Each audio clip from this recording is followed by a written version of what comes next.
Assalamualaikum warahmatullahi wabarakatuh. Kami dari kelompok 7 ingin sedikit menjelaskan tentang aplikasi layar. Kami harap semoga materi ini bermanfaat bagi diri kami, pribadi, dan para pembaca dan kelompok kami. Kami menyadari bahwa isi materi ini masih jauh dari kesempurnaan. Saya lanjutkan untuk teman-teman saya yang menjelaskan tentang materi ini. Terima kasih. OSI Application Layer, lapisan pertama dari model referensi jaringan OSI. Apa itu application layer? Application layer adalah lapisan yang menyediakan interface antara aplikasi yang digunakan untuk berkomunikasi dan jaringan yang mendasarinya, di mana pesan akan dikirim. Application layer digunakan untuk pertukaran data antara program yang berjalan pada source dan host tujuan. Application layer pada TCP atau IP adalah kumpulan dari beberapa komponen software yang mengirim dan menerima informasi dari port TCP dan UDP.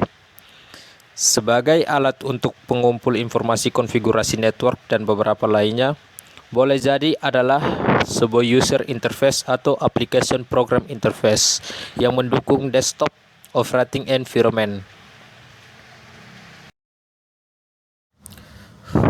OSI dan TCP atau IP model.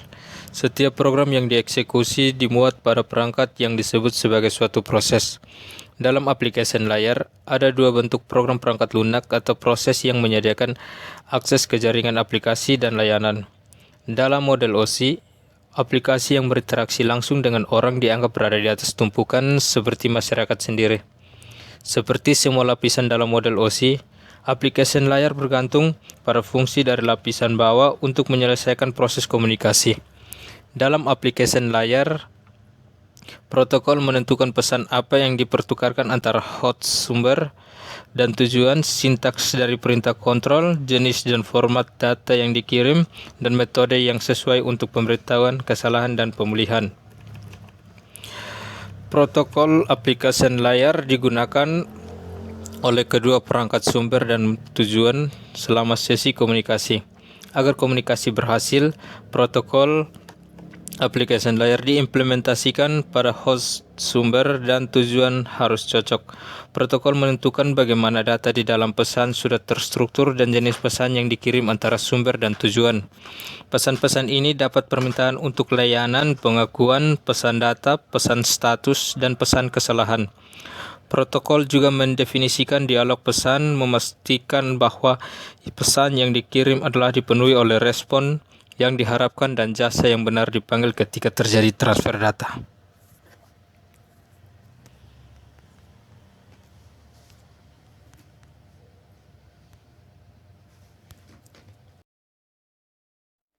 The Client-Server Model. Klien mulai pertukaran dengan meminta data dari server, yang merespon dengan mengirimkan satu atau lebih aliran data ke klien. Protokol application layer menggambarkan format dari permintaan dan respon antara klien dan server.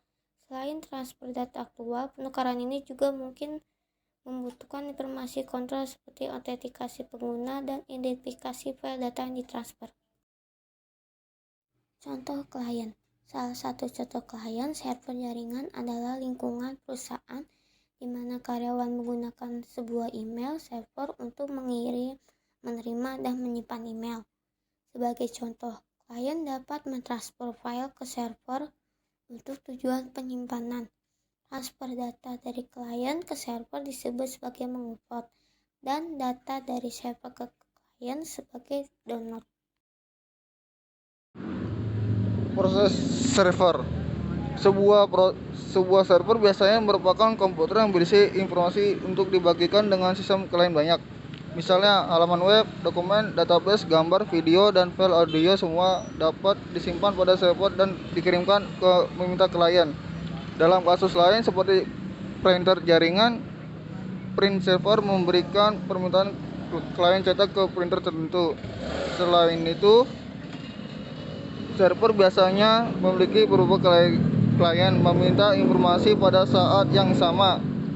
Sebagai contoh, server telnet mungkin memiliki banyak klien yang meminta koneksi. Untuk itu, permintaan ini klien harus ditangani secara bersamaan dan secara terpisah untuk jaringan untuk berhasil. The peer-to-peer model.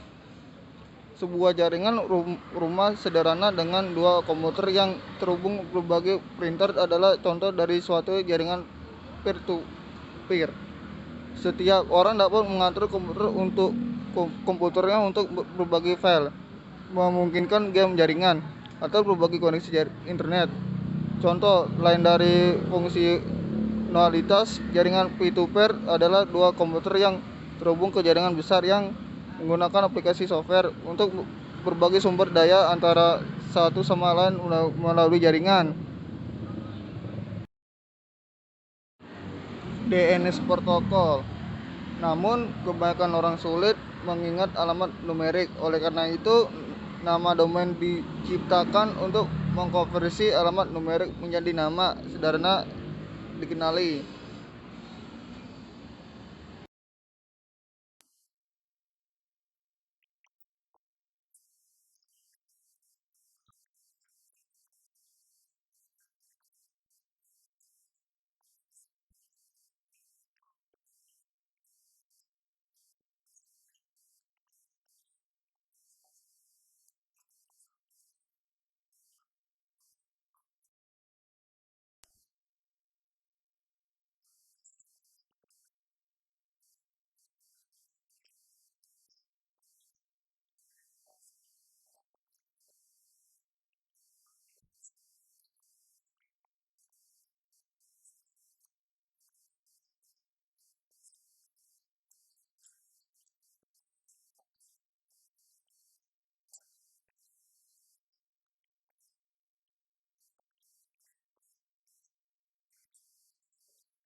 FTP atau File Transfer Protocol. Sebuah klien FTP adalah sebuah aplikasi yang berjalan pada komputer yang digunakan untuk mendorong dan menarik file dari server yang menjalankan daemon FTP atau FTPD. Untuk berhasil mentransfer file, FTP membutuhkan dua koneksi antara klien dan server. Satu untuk perintah dan jawaban, yang lain untuk transfer file yang sebenarnya. Klien menetapkan koneksi pertama ke server pada port TCP21. Koneksi ini digunakan untuk lalu lintas, yang terdiri dari perintah klien dan server balasan. DHCP protokol. Orang lain telah workstation baru yang perlu dihubungkan. Daripada memiliki administrator jaringan memberikan alamat IP untuk setiap workstation. Lebih efisien untuk memiliki alamat IP yang ditetapkan secara otomatis menggunakan DHCP. Tanpa DHCP, pengguna harus secara manual memasukkan alamat IP, subnet mask, dan pengaturan jaringan lain untuk bergabung dengan jaringan. Telnet protokol. Kedua protokol itu sendiri dan perangkat lunak lain yang mengimplementasikan protokol yang sering disebut sebagai telnet. Koneksi menggunakan telnet disebut virtual terminal atau VTY, sesi atau koneksi. Alih-alih menggunakan perangkat fisik untuk terhubung ke server, telnet menggunakan perangkat lunak untuk membuat perangkat virtual yang menyediakan fitur yang sama dari sesi terminal dengan akses ke server antarmuka baris perintah atau CLI. Kesimpulannya, jadi application layer ini adalah lapisan paling baik atas baik di OSI maupun di TCP atau IP model. Aplikasi layer ini adalah lapisan yang menyediakan interface antara aplikasi yang digunakan untuk berkomunikasi dan jaringan yang mendasarinya di mana pesan akan dikirim. Dan beberapa komponen pada aplikasi layer ini hanya sebagai alat untuk pengumpulan informasi, konfigurasi, network, dan beberapa lainnya.